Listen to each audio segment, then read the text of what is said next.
Makna Kesatuan Nasional, halaman 33 sampai dengan 35. Yang merusak kerukunan persaudaraan, merusak dirinya sendiri, begitu kata R.M. Sosrokartono, kakak kandung Ra Kartini.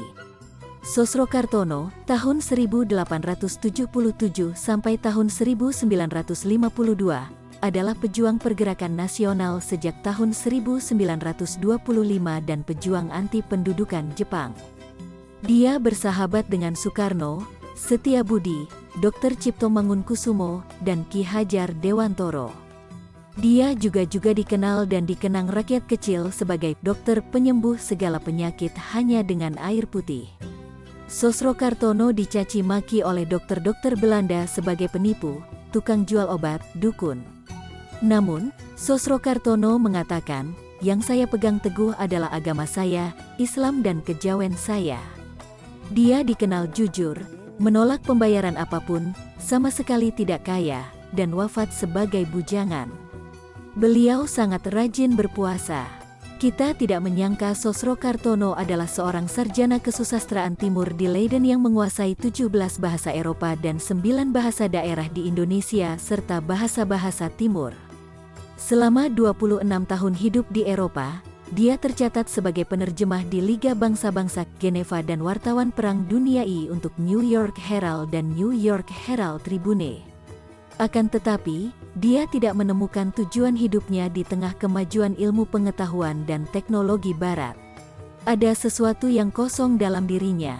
Sampai pada suatu hari dia mendoakan seorang gadis kecil, putri sahabatnya, yang orang Perancis di Geneva, menaruh tangan di kepalanya, dan hari itu juga si anak minta makan.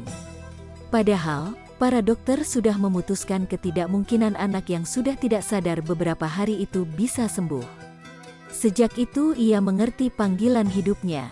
Tahun itu juga, 1925, dia kembali ke Indonesia dan menetap di Bandung. Kearifan lokal, untuk zaman kita sekarang ini, tentu banyak orang yang akan bersikap seperti dokter-dokter Belanda pada zaman kolonial itu, tidak mempercayai klinik semacam itu, yang mampu menyembuhkan puluhan ribu orang dari rakyat kecil sampai sultan-sultan di Sumatera dan bahkan tentara Belanda hanya dengan air putih dan secarik kertas berhuruf alif.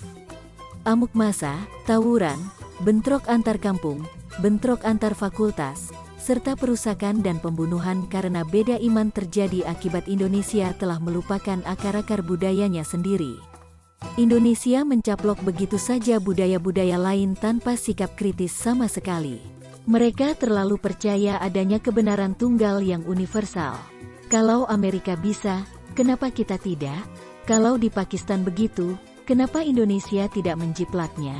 Mengapa kearifan-kearifan lokal Indonesia yang selama ratusan bahkan ribuan tahun berhasil mendamaikan hidup rakyat kecil setelah tahun 1950-an, dan terutama setelah 1998, memorak-porandakan kehidupan di Nusa Damai ini? Sejak nenek moyang bangsa Indonesia menempati kepulauan ini, keragaman budaya yang ratusan itu bisa hidup berdampingan. Tidak ada ambisi untuk menyamaratakan semua budaya itu dalam satu kebudayaan tunggal yang monolit. Barang siapa berusaha menyamaratakan Indonesia dalam kebenaran tunggalnya, rakyat akan bangkit menumpasnya apabila saat yang tepat tiba. Peristiwa pembangkangan komunisme dan DITII membuktikan hal itu. Kesatuan Indonesia tak akan bisa mengingkari keragamannya karena geografi Indonesia beragam. Indonesia bukan hanya padang sabana, bukan padang pasir saja, bukan padang es saja, bukan bukit-bukit saja, bukan dikepung lautan saja, melainkan gabungan semua itu. Bahkan lebih beragam dari itu. Bagaimana Anda akan menghapuskan keragaman yang kodrati itu dalam satu pukulan kekerasan yang seragam? Kesatuan berwujud justru karena adanya keberagaman. Kalau semua sudah seragam, untuk apa disebut kesatuan? Seragam itu nilainya hanya satu. Kesatuan dari keberagaman adalah bagaimana menjalin sistem hubungan saling menghidupi antara yang beragam itu. Anda akan ikut sakit bila salah satu partner Anda dalam sistem hubungan kesatuan itu sakit. Kalau sengaja menyakiti, bahkan meniadakan salah satu unsur jaringan tersebut, bukan hanya Anda yang akan mati, melainkan juga seluruh kesatuan. Saling membutuhkan. Sejak dahulu kala, daerah Jawa itu perlu bagi Indonesia karena menyumbang kebutuhan beras bagi beberapa daerah. Akan tetapi, Jawa juga membutuhkan Nusa Tenggara karena sumbangan kayu wanginya, membutuhkan kayu-kayu besi untuk keraton-keraton Jawa, membutuhkan Maluku karena rempah-rempahnya, membutuhkan Papua karena satwa yang bisa dijual di China.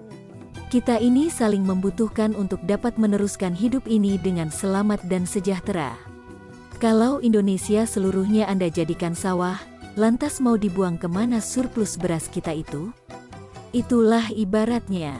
Sekarang ini kita tidak mengenal apa peran yang akan dilakukan masing-masing untuk saling menunjang dan mengisi kebutuhan kita secara keseluruhan karena keseluruhan tak lain adalah keseragaman. Kesatuan itu bermakna justru karena adanya keberagaman peran sehingga satu sama lain peduli untuk saling menolong dan menghidupkan. Kesatuan yang seragam akan memusnahkan dirinya kalau kelemahan dirinya tak tertolong lagi. Dalam bidang kerohanian pun agama-agama besar dunia masuk Indonesia dan berkembang sesuai keberagaman itu. Buah apel itu akan berbeda-beda rasanya kalau ditanam di Malang, di pegunungan Papua, atau di tanah persawahan Jawa. Adalah Aki Sasmi, seorang warga Baduy yang tak pernah sekolah, pada 1950-an mengatakan kepada Guru Surya Saputra, mewakili kearifan lokal penduduk desa. Kira-kira begini perkataan Aki Sasmi, sungguh baik sekali kalau di dunia ini hanya ada satu agama yang dipeluk manusia. Aku bersedia memeluk agama yang hanya satu itu bila semua tumbuh-tumbuhan dan buah-buahan dapat dimakan, tidak beracun lagi. Semua daging hewan dapat dimakan, tidak memabukkan lagi. Dan semua manusia baik lelaki maupun perempuan sama cantiknya, tidak buruk seperti aku.